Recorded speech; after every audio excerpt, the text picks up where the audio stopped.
ಜೀವನದಲ್ಲಿ ಅನುಮಾನ ಅವಮಾನಗಳನ್ನು ಸಹಿಸಿಕೊಂಡಾಗಲೇ ಸನ್ಮಾನ ಸಿಗುವುದು.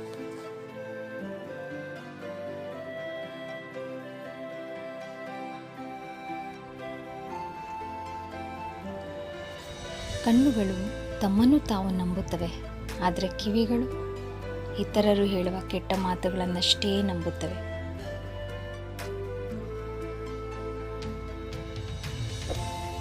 ನೀನು ಲೆಕ್ಕಕ್ಕೆ ಇಲ್ಲ ಎಂದವರ ಎದುರು ಲೆಕ್ಕಕ್ಕೆ ಸಿಗದ ಹಾಗೆ ಗೆದ್ದು ಬದುಕು.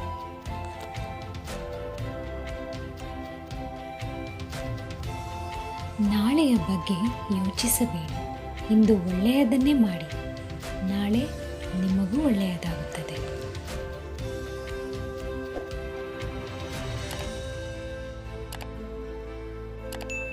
ಯಾವ ಸಮಯದಲ್ಲಿ ಕಷ್ಟ ಹುಟ್ಟಿರುತ್ತದೆಯೋ ಅದೇ ಸಮಯದಲ್ಲಿ ಅದಕ್ಕೆ ಪರಿಹಾರವೂ ಹುಟ್ಟಿರುತ್ತದೆ. ತಾಳ್ಮೆ ಇರಲಿ.